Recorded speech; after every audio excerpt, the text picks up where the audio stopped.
আসসালামু আলাইকুম প্রিয় দর্শক, অন্য মঞ্চের আলাপচারিতায় আপনাদের সকলকে স্বাগত জানাচ্ছি। আসসালামু আলাইকুম। সাদা চোখে খবরটা হলো এনসিপির নেতা এবং অন্তর্বর্তীকালীন সরকার, ইউনূসের নেতৃত্বাধীন অন্তর্বর্তীকালীন সরকারের বিতর্কিত, আলোচিত, সমালোচিত সাবেক উপদেষ্টা, ডাকসাইট উপদেষ্টা, প্রভাবশালী উপদেষ্টা আসিফ মোহাম্মদ সজীব ভুঁইয়া তিনি দক্ষিণ কোরিয়া গেছেন। এটা হলো সাদা সিধে খবর, কিন্তু খবরের ভেতরে আরো একটা খবর আছে, একটা গুরুত্বপূর্ণ খবর আছে।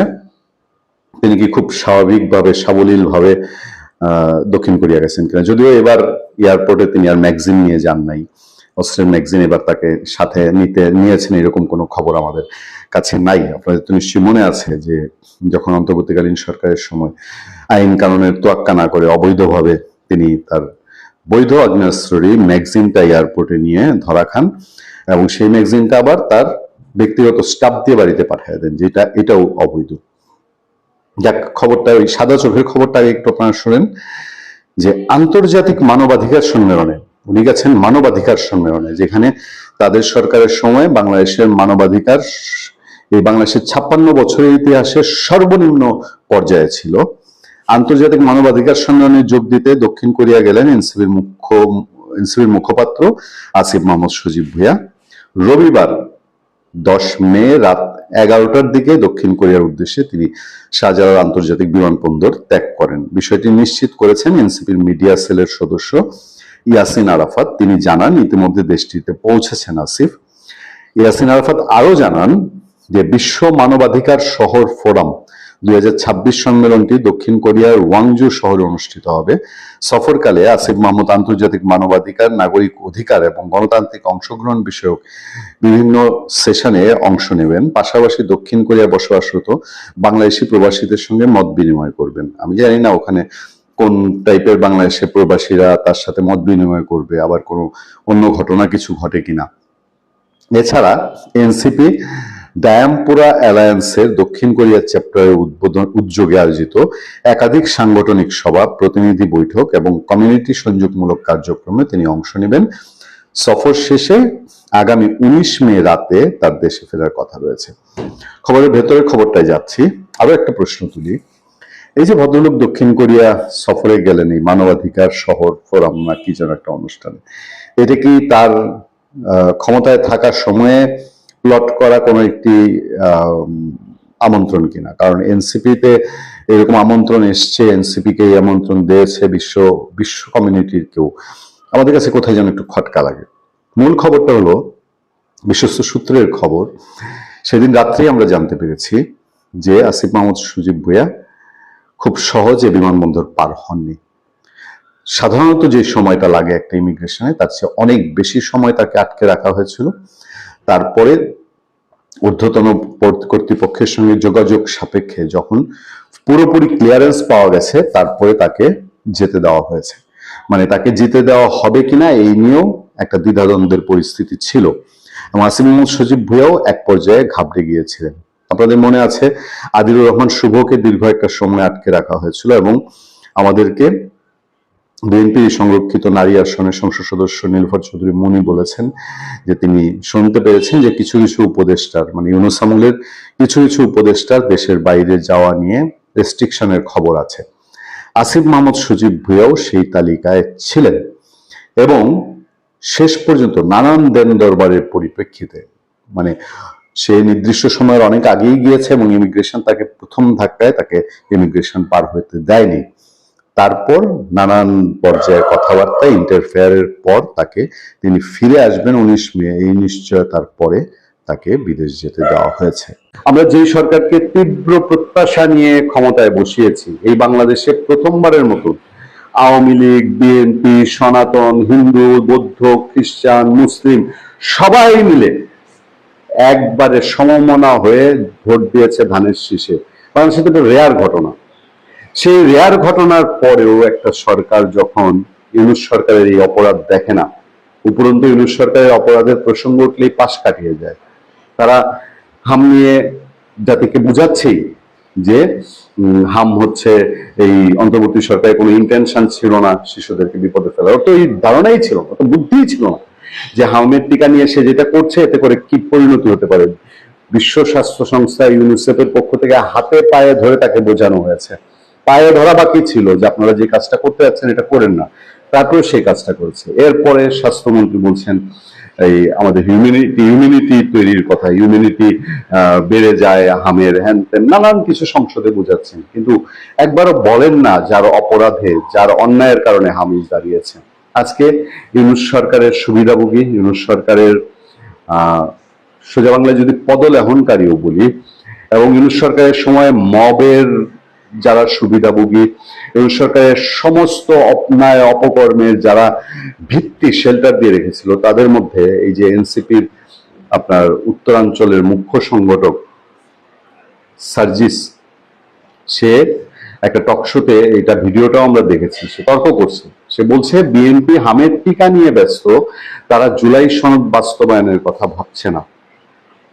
মানে যাই যাক, শিশুদের 400-500 শিশুর জীবন যাক, হ্যাঁ, এইটা নিয়ে সরকারের ব্যস্ত হলে আমরা যেখানে সমালোচনা করছি, সবাই সমালোচনা করছে যে হামের শিশুরা মারা যাচ্ছে, মা বাবার বুক খালি হচ্ছে। আরে সার্জিস, তোমার তো সন্তান হয়তো হয়েছে কিনা জানি না, দুদিন পরে তোমার সন্তান যদি হাম আক্রান্ত হয়, তখন তুমি বুঝবে যে একটা পিতামাতার বুক খালি হওয়া কি ডেঞ্জারাস জিনিস। সেই পিতামাতার বুক খালি হওয়াকে তারা কম গুরুত্বপূর্ণ মনে করছে জুলাই সনদে। জুলাই সনদ ধুয়ে পানি খাবে, জুলাই সনদ ধুয়ে জীবন বাঁচবে, জুলাই সনদ দিয়ে পেট ভরবে, নাকি জুলাই সনদ দিয়ে সত্যিকার অর্থে নতুন ফেসিবাদ তৈরি হবে এই দেশে, নতুন আরেকটা তাদের মতো করে ফেসিবাদী। ইউনূস যেরকম এক ফেসিবাদী শক্তি ছিল, সেরকম একটা তাদের মতো করে নতুন আরেক ফেসিবাদী শক্তি প্রতিষ্ঠা করার জন্য জুলাই সনদ জনস্থ। আজকে সে বলছে বিএনপি হামের টিকা নিয়ে ব্যস্ত, তারা জুলাই সনদ বাস্তবায়নের কথা ভাবছে না।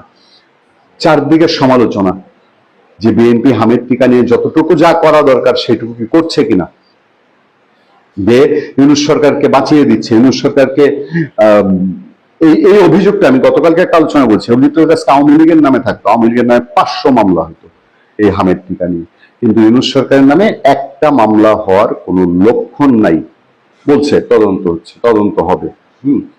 একটা মন্ত্রী এমপি বলে না যে ইউনূস সরকার কি ভয়ঙ্কর কাজটা করে গেছে। যারা একটু নিরপেক্ষ তারা বলে, তারা কিছুটা বলে যে হ্যাঁ, হাম নিয়ে কিছু একটা যা ঘটছে সেটা ইউনূস সরকারের দায়। টেলিভিশনের পর্দায় আপনারা তাকালে দেখবেন যে বাংলাদেশের শুভ বুদ্ধি সম্পন্ন কোনো মানুষ ইউনূস সরকারের এই অমানবিক পদক্ষেপ সমর্থন করে না। সেখানে সার্জিসরা এখনো এসে হামকে ছোট করে দেখে, কারণ হামকে বড় করে দেখলেই দোষটা ইউনূসের উপরে যায়, এবং ইউনূসের উপরে গেলে ইউনূসের বিচারের প্রসঙ্গ আসে, ইউনূসের বিচারের আওয়াজ জোরালো হয়। এইটা সার্জিসদের আত্মায় কাঁপন তৈরি করে। নমস্কার, আমি তরুণ ঘোষ। আপনারা সকলেই দেখেছেন যে কালকে একটা ভিডিও, এই পোস্ট আমি ছেড়েছি। শেখ হাসিনা হয়তো কলকাতা আসছেন, মানে কলকাতা আসছেন উনি, এখনো ডেট বা সময় এখনো ঠিক হয়নি। আমি জানতাম না যে আমাদের রাজ্যপাল RN রবি তিনিও একটা মানে আমন্ত্রণ ওনাকে জানিয়েছিলেন।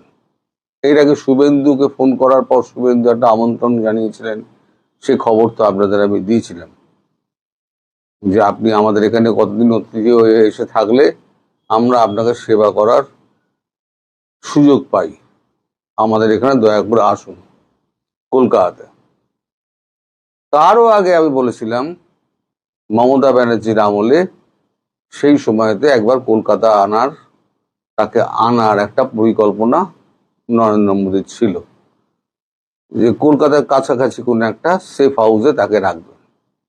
কিন্তু মমতা ব্যানার্জির মানে আপত্তিতে সেটা হয়ে ওঠেনি। এখন সরকার বদলের পর এখন তাকে আবার কলকাতা আনার ব্যাপারটা চিন্তা করা হচ্ছে। আপাতত যা ঠিক হয়েছে, তিনি এসে প্রথমে রাজভবনেই উঠবেন। এখন বাড়ি টাড়িগুলো একটা সেফ হাউস দেখা হচ্ছে, তারপর সেফ হাউস তৈরি হয়ে গেলে, টার্নিচার ঢুকে গেলে, সিকিউরিটি রেডি হয়ে গেলে তিনি ওখানে চলে যাবেন, আপাতত কিছুদিন ওখানে থাকবেন, তারপরে আবার দিল্লি যাবেন। এখন তার আগে মানে দেরিটা হচ্ছে কেন, তার আগে কূটনৈতিক কিছু সমাধান আছে। আমরা মনে আছে, আপনারা সবাই জানেন যে আমাদের এখানে বিজেপি জয়লাভ করাতে ডোনাল্ড ট্রাম্প নরেন্দ্র মোদীকে অভিনন্দন জানিয়েছেন। আচ্ছা, একটা রাজ্যের ইলেকশনে জয় পেয়েছে, বিপুল ভোটে জয় পেয়েছে, তার জন্য ডোনাল্ড ট্রাম্পের কি এসে গেল? আসলে ডোনাল্ড ট্রাম্প যাচ্ছেন এখন বেজিংয়ে এখন শি জিনপিংকে একটু টুপি টুপি মারতে হবে, নাহলে আমেরিকার অবস্থা খুব খারাপ। ধারের বোঝা 141 ট্রিলিয়নে পৌঁছে গেছে, 41 ট্রিলিয়নে পৌঁছে গেছে। প্রতি 9 মাসে 1 ট্রিলিয়ন করে বাড়ছে। এই অবস্থায় বিভিন্ন জায়গা থেকে উনি তোলার চেষ্টা করেছেন, কিন্তু কোথাও কিছু করতে পারেননি, ট্যারিফ বসিয়ে কিছু করতে পারেননি। উল্টে ওনার জনপ্রিয়তা ক্রমশ হ্রাস পাচ্ছে। উল্টো দিকে ভাবুন, ভারতের সঙ্গে একটা সেকেন্ড চ্যানেলে মার্কো রুবিও এবং জেডি ভান্স বরাবর একটা কথাবার্তা চালিয়ে যাচ্ছে, এবং ঠিক হয়েছিল যেটা আমি আপনাদের বলেছিলাম যে ওভারল্যাপিং পদ্ধতিতে কাজ করা হবে। এখন তারেক রহমানকে যে বসানো হয়েছিল ভারত এবং মার্কিন যুক্তরাষ্ট্রের সহমতে, তারেক রহমান সেই পথে হাঁটছেন না। তিনি আবার পাকিস্তানের পথ ধরেছেন এবং কোনো শর্ত তিনি পূরণ করেননি। পাকিস্তানের পাশাপাশি তিনি করছেন কি, চীনের সঙ্গে সম্পর্ক করছেন, যেটা একেবারে দুচক্ষের বিষ আমেরিকার কাছে। আর আমেরিকা জানে ভারতকে যদি কাছে রাখতে হয়, তাহলে সেক্ষেত্রে আমেরিকার উচিত হবে ভারতের সঙ্গে সখ্যতা বাড়ানো। কারণ চীনের চোখে চোখ রেখে কথা বলতে পারে একমাত্র ভারত। আর চীন এখন খুব বিপদের মধ্যে আছে। চীনের এখন বাজার দরকার। এখন ভারতের বাজারটা চীন নেওয়ার জন্য মুখিয়ে রয়েছে। ভারতও লালিপাপের মধ্যে ঝুলিয়ে রেখে দিয়েছে, ঠিক আছে আস্তে আস্তে খুলবো, তোমার অবস্থা দেখে তারপরে খুলবো। এই যে মার্কো রুবিও এই মাসে আমাদের এখানে আসছেন, সম্ভবত মার্কো রুবিওর আসার ডেটটা ঠিক হলে তারপরে হয়তো শেখ হাসিনা কলকাতা আসবেন। কারণ মার্কো রুবিও বলেছেন তিনি শেখ হাসিনার সঙ্গে কথা বলতে চান এই তারেক রহমানের সরকারকে উৎখাত করার ব্যাপারে। যেমন জয়শঙ্করের সঙ্গে কথা বলবেন তিনি, তেমনি শেখ হাসিনার সঙ্গেও কথা বলার ইচ্ছে প্রকাশ করেছেন। এখন মার্কো রুবিওর যতক্ষণ না পর্যন্ত ভিজিটটা কনফার্ম হচ্ছে, কবে আসছেন, ততক্ষণ পর্যন্ত শেখ হাসিনার প্রোগ্রামটা ঠিক করা যাচ্ছে না। এইখানেই একটা গোল বেঁধেছে। তারপরে আবার কি, এদিকে আছে মায়ানমার এবং আরাকান আর্মি। এখানে 3টে পক্ষ আছে। একটা তো হচ্ছে রাশিয়া, তার ইনভেস্টমেন্ট রয়েছে। একটা ভারত, তার কালাদান প্রজেক্ট আছে। আর একটা হচ্ছে চীন, তার বিআরআই প্রজেক্ট আছে। ফলে এখানে একটা ত্রিমুখী একটা কি বলবো, এটা ত্রিমুখী, আমার শব্দ চয়নে মাঝে মাঝে গন্ডগোল হয়, মাফ করবেন। ত্রিমুখী ব্যবস্থাপনা একার দিকে ঝোল টানবে, সেই নিয়ে এখন কিন্তু দড়ি টানাটানি হচ্ছে, কে কতটা আদায় করে নিতে পারে। তার জন্য যেমন আরাকান আর্মির সঙ্গে কথা বলা হচ্ছে, তেমনি একই সঙ্গে জুনটার সঙ্গেও কথা বলা হচ্ছে। এই 3 পক্ষই কিন্তু কথা বলে যাচ্ছে, রাশিয়া, চীন, ভারত। ভারতের পক্ষে অ্যাডভান্টেজ যেটা হলো, সেটা হচ্ছে আমাদের ওই চট্টগ্রাম অঞ্চলে একটা শান্তি বাহিনী রয়েছে বৌদ্ধদের, আর শান্তি বাহিনীর সঙ্গে আরাকান আর্মির একটা সখ্যতা রয়েছে। শান্তি বাহিনী আরাকান আর্মি একসঙ্গে। ভারত চাইছে শান্তি বাহিনীকে দিয়ে আরাকান আর্মিকে কন্ট্রোল করতে। সেক্ষেত্রে আরাকান আর্মির যা সহযোগিতা লাগার সেদিকে ভারত সেদিকে কাজ করছে, এবং পাশাপাশি জুনতা সরকারের সঙ্গেও সমানভাবে কাজ করে যাচ্ছে, তাল মিলিয়ে কাজ করে যাচ্ছে। সমগ্র পরিস্থিতিটা আর কি ওই জায়গার একটু ঘোলাটে হয়ে আছে। তার মধ্যে আবার আমেরিকার স্বার্থ রয়েছে, কিন্তু এখানে এই তিনটে রাষ্ট্র কেউই চাইছে না, এবং ইনক্লুডিং মায়ানমার, যে ওখানে একটা জমি নিয়ে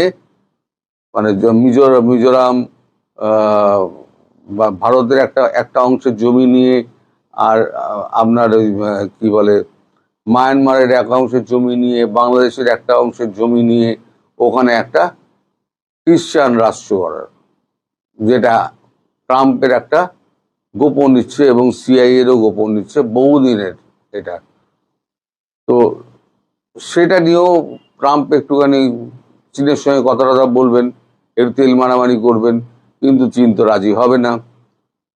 আর এই যে বাংলাদেশের তারেক রহমান সরকার যে লাফাচ্ছে যে ওই তিস্তা জল প্রকল্পে চীন আসবে, চীন এলে পরে ওইখানে চীন বিনিয়োগ করবে বা করে দেবে কাজটা, চীন ভারতকে চটাবে না। আমি বলছি, লিখে রেখে দিন, চীন কখনো ওই তিস্তা প্রকল্পের মধ্যে ঢুকবেই না। এবার আসি শেখ হাসিনার কথা। শেখ হাসিনা কলকাতায় আসছেন সম্ভবত, আমি এখনো ঠিক হয়নি, যদি 22 তারিখের পর মার্কো রুবিও আসে তাহলে উনি 15 থেকে 17-র মধ্যে আসবেন। যদি 22 তারিখের পর মার্কো রুবিও ভারতে আসেন নয়াদিল্লিতে, তাহলে উনি 15 থেকে 17-র মধ্যে কলকাতা আসবেন, দুদিন থেকে উনি ফিরে যাবেন। আর যদি মার্কো রুবিও 15 তারিখে আসেন, তাহলে সেক্ষেত্রে শেখ হাসিনার এই কলকাতা আসাটা একটু পেছোতে পারে। কিন্তু কলকাতা আসার ব্যাপারে এটা নিশ্চয়তা পাওয়া গেছে, তিনি কলকাতা আসছেন। আর ভারত চাইছে হাসিনাকে কলকাতায় আনলে পরে বিএনপির ওপরে, জামাতের ওপরে একটা চাপ সৃষ্টি হবে। একই সঙ্গে আওয়ামী লীগ কর্মীরা উজ্জীবিত হয়ে উঠবেন যে আমাদের সীমান্তের ওপারেই আমাদের নেত্রী রয়েছেন, যখন তখন ঢুকে আসবেন এবং ঢুকেও যাবেন। আমি বলেছি না, বহুদিন আগে থেকে আমি বলছি, ভারতবর্ষ শেখ হাসিনাকে প্রধানমন্ত্রী হিসেবে ওইখানে বসাবে যদি এটা মোদি ঠিক করে থাকেন, তাহলে কারুর বাবার সাধ্য নেই সেটাকে উল্টোবে। কারুর বাবার সাধ্য নেই, উনি করবেন তো করবেনই। সেটা হয়তো সময় লাগছে, কিন্তু করবেন তো করবেনই। ফলে এখন কবে এই ডেটটা ঠিক হয় তার উপরে কিন্তু সমস্ত কিছু নির্ভর করছে। আপনারা কখনোই ধরে নেবেন না আজকে আমি বলছি বলে কালকেই উনি কলকাতা চলে আসছেন, এটা কিন্তু কখনোই মনে করে নেবেন না। আমি বলেছি, খবর পেয়েছি, কালকে যেটুকু খবর পেয়েছি সেটুকুই আপনাদের বললাম।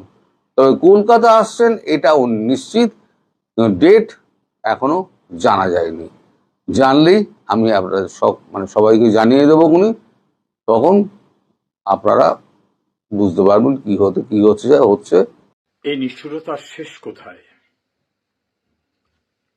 কারাগারে অমানবিকতার শিকার হয়ে একেবারে মরণাপন্ন অবস্থায় জামিনে মুক্তি পেয়েছিলেন মহান মুক্তিযুদ্ধের অন্যতম সংগঠক, বীর মুক্তিযোদ্ধা এবং ৭৫ পরবর্তী প্রতিরোধ যোদ্ধা, সাবেক মন্ত্রী, আওয়ামী লীগের প্রেসিডিয়াম সদস্য ইঞ্জিনিয়ার মোশারেফ হোসেন। তার মৃত্যুর নির্মমতা সকলকে স্পর্শ করেছে।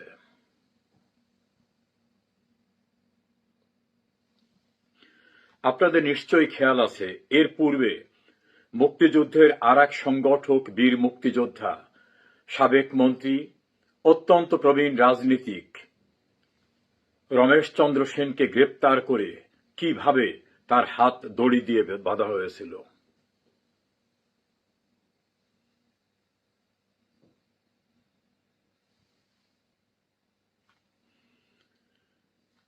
আপনারা সম্প্রতি দেখেছেন,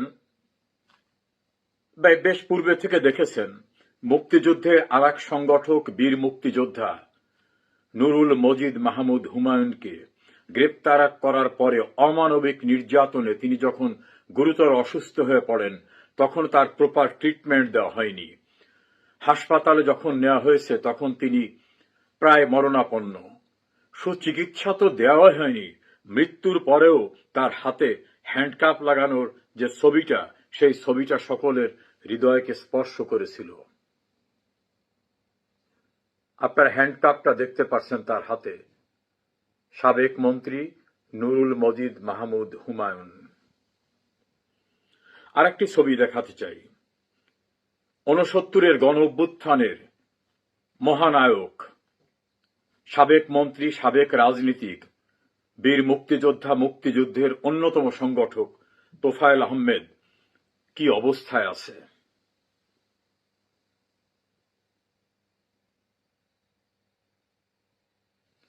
তার স্ত্রী চলে গেছেন স্মৃতিশক্তিহারা। আর একটা ছবি আজ সামনে ভেসে উঠল, গুরুতর অসুস্থ অবস্থায় আর এক রাজনীতিক, অ্যাডভোকেট ইউসুফ হোসেন হুমায়ুন। এরকম অসংখ্য ছবি আছে। কারাগারে নির্দয় নির্মমতার শিকার হয়ে মৃত্যুবরণ করা আওয়ামী লীগ, ছাত্রলীগ, যুবলীগ, স্বেচ্ছাসেবক লীগের নেতার সংখ্যা এখন শতাধিক। কোন বগুড়া কারাগারে তো একের পর এক, এরকম অনেক জায়গাতেই। কারাগারের ভিতরে থাকা অ্যাডভোকেট কামরুল ইসলাম, সাবেক মন্ত্রী, দুরারোগ্য ব্যাধিতে আক্রান্ত, এখন আর চলতে পারেন না, ক্রাসেও ভর করে চলতে পারেন না। মুক্তিযুদ্ধের অন্যতম সংগঠক, 90-এর কাছাকাছি বয়স, আমির হোসেন আমু, সুচিকিৎসা পাচ্ছেন না জামিন। সাবেক মন্ত্রী ডাক্তার দীপুমণি গুরুতর অসুস্থ। সাবেক মন্ত্রী এবং প্রখ্যাত শ্রমিক নেতা, যার পরিবারে রয়েছে দীর্ঘ ঐতিহ্য, শাহজাহান খান, গুরুতর অসুস্থ হওয়ার পরেও তার প্রপার ট্রিটমেন্ট হয়নি। বাংলাদেশের রাজনীতির উজ্জ্বল জ্যোতিষ্ক সম রাশেদ খান মেনন, 90-এর কোঠায় যার বয়স, তিনি জামিন পাচ্ছেন না।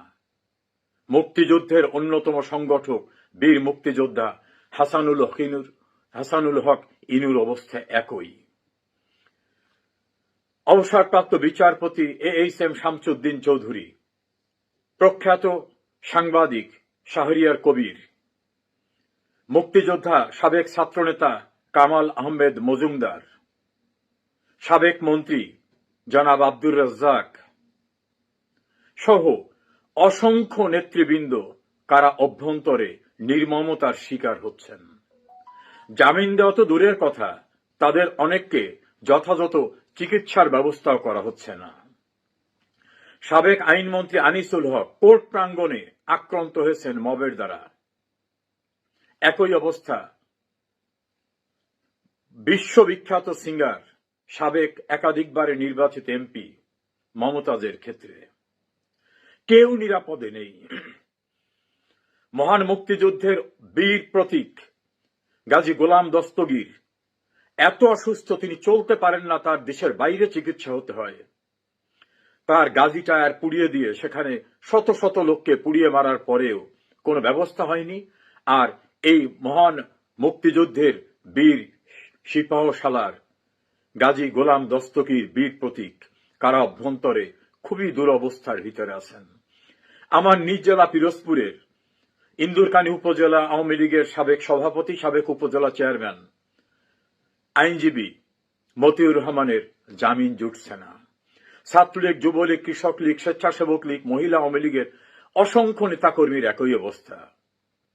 সাবেক প্রধান বিচারপতি ABM খায়রুল হক, সাবেক মন্ত্রী নুরুল ইসলাম সুজন, সাবেক মন্ত্রী মাহবুব আলী, সাবেক সিটি মেয়র আইভি রহমানের জামিন হলেও তাদের মুক্তি মিলছে না। সংস্কৃতি অঙ্গনের বাংলাদেশের সর্বজন স্বীকৃত জনপ্রিয় আসাদুজ্জামান নূর, তিনি মুক্তি পাচ্ছেন না। প্রখ্যাত সাংবাদিক শ্যামল দত্ত, একেবারে নির্ভেজাল পেশাদার সাংবাদিক, মুক্তি পাচ্ছেন না।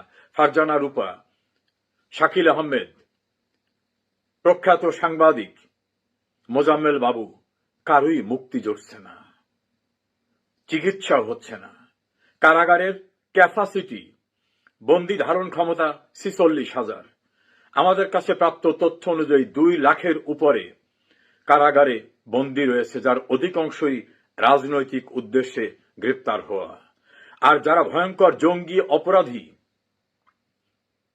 তাদেরকে দেধারসে ছেড়ে দেওয়া হয়েছে, কারাগারের গেট খুলে ভেঙে বিভিন্নভাবে। বিচার হচ্ছে না, জামিন দেওয়া হচ্ছে না। একের পর এক ইঞ্জিনিয়ার মোশাররফ হোসেনের মতো, নুরুল মজিদ মাহমুদ হুমায়ুন,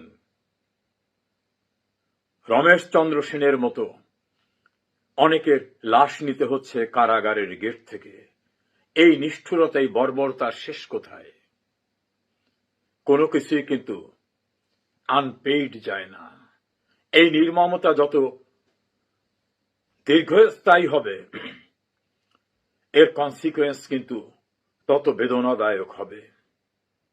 আমি আশা করব রাজনৈতিক উদ্দেশ্য প্রণোদিতভাবে বিশ্ব স্বীকৃত বাটপার, টাউট, সন্ত্রাসী, সুদখোর ইউনূসের হাতে গ্রেপ্তারকৃত ব্যক্তিদের মুক্তি দেয়া হোক, বিচার হোক।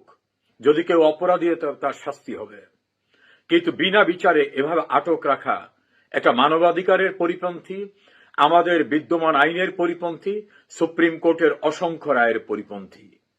এই নিষ্ঠুরতার অবসান চাই, অন্যথায় এই নিষ্ঠুরতা কিন্তু ইনভাইট করবে আরো নিষ্ঠুরতাকে। সেদিন কোনো প্রশ্ন থাকবে না। সারা পৃথিবীর দৃষ্টি এখন চীনে। হঠাৎ করেই মার্কিন প্রেসিডেন্ট ডোনাল্ড ট্রাম্প চীন সফরে এসেছেন। তিনি এমন একটা সময়ে চীনে এসেছেন যখন আমেরিকা ইরানের সাথে যুদ্ধরত, এবং সেই যুদ্ধে চীন ইরানকে পরোক্ষভাবে সমর্থন করছে। সুতরাং এই পরিস্থিতিতে চীন সফরে আসলে ট্রাম্প কি চান, আজকে সেটি নিয়ে আলোচনা করব। শেষ পর্যন্ত সাথে থাকুন। এর আগেও বলেছি যে ইরান যুদ্ধ নিয়ে ডোনাল্ড ট্রাম্প এবং আমেরিকা খুব একটা স্বস্তিতে নেই। ঠিক এই অবস্থায় প্রায় ১ দশক পরে কোনো মার্কিন প্রেসিডেন্ট বেজিং সফরে এলেন, এবং যেটা বললাম যে খুবই ক্রুশিয়াল মোমেন্টে তিনি এসেছেন। এই সফরে তিনি আসলে কি চান? তার সফর সঙ্গী কিন্তু অনেকেই আছেন, এলন মাস্ক থেকে শুরু করে অনেকেই আছেন, কিন্তু আসলে এই সফরে কি চান এটি নিয়ে আলোচনা যেমন চলছে। এটা কি বাণিজ্য যুদ্ধের অংশ? এটা কি কোনো ধরনের সমঝোতা? বিশ্বের ২ সুপার পাওয়ার তারা কি নিজেদের মধ্যে কোনো আন্ডারস্ট্যান্ডিং করতে চায়? এসব নিয়ে যখন আলোচনা হচ্ছে, তখন আমাদের সূত্র জানাচ্ছে যে এই সফরটি মূলত ট্রাম্প এসেছেন ইরান বিষয়ে একটা সমঝোতায় পৌঁছতে, এবং তারা চীনের একটা ইন্টারফারেন্স চায়। ওদিকে পাকিস্তানের মধ্যস্থতায় তারা ইরানের সাথে কোনো সমঝোতায় পৌঁছতে পারছে না। সুতরাং এই অবস্থায় তারা চীনের একটা ভূমিকা চায়। এর বাইরেও এই আরো কিছু ইস্যুস রয়েছে, বিশেষ করে বাংলাদেশে এই মুহূর্তে আমেরিকার যে প্ল্যানগুলো ছিল, এই রেজিম চেঞ্জের মধ্য দিয়ে তারা যা স্পেক করেছিল তার কতটুকু তারা অর্জন করেছে এবং কতটুকু তারা অর্জন করতে পারেনি। এর মধ্যে একটা বড় জায়গা হলো যে এই বাংলাদেশের সীমান্ত বরাবর যে মিয়ানমারের রাখাইন স্টেট আছে, সেই রাখাইন স্টেটটাকে দখল করা কিংবা আরাকান আর্মি বা অন্যান্য বিচ্ছিন্নতাবাদী গোষ্ঠীকে সমর্থন দেওয়া, এই সব মিলিয়ে আমেরিকার যে প্ল্যানটা ছিল সেই প্ল্যানটা অনেকটাই ঝুঁকির মুখে পড়ে গেছে। তো এই জায়গাতেও কিন্তু চীনের একটা সম্পর্ক আছে। চীন একদিকে মিয়ানমারের যে সামরিক জান্তা সরকার তাদের সাথে সম্পর্ক রাখে, পাশাপাশি এই বিভিন্ন বিচ্ছিন্নতাবাদী গ্রুপ তাদের সাথেও কিন্তু চীনের খুব ভালো সম্পর্ক। ভারতও অনেকটা একই কৌশল নিয়েছে। এর কারণ হলো যে মিয়ানমারের কাছে যে রেয়ার আর্থ মিনারেল আছে, এই রেয়ার আর্থ মিনারেল খুবই এক্সপেন্সিভ একটা মিনারেল। চীন এই বিচ্ছিন্নতাবাদী গ্রুপকে ফান্ডিং করে এবং মূল সরকারের সাথে ভালো সম্পর্ক রেখে মূলত বলা যায় যে পানির দরে এই রেয়ার আর্থ মিনারেল কেনে। ইন্ডিয়াও একই কাজ করে, তারাও মিয়ানমার থেকে এই রেয়ার আর্থ মিনারেল কেনে, তবে চীনের চাইতে একটু বেশি দাম দিয়ে কেনে। তারপরেও দুজনই এই সুযোগটা নেয়। এই রেয়ার আর্থ মিনারেলে আমেরিকা ভাগ বসাতে চায়, এবং এই ভাগ বসানোর জন্যই কিন্তু এই যে বাংলাদেশে যে হিউম্যান করিডোর, হ্যাঁ, এটা তৈরি করে এই মিয়ানমারে ঢুকবে, আরাকান আর্মিকে হাত করে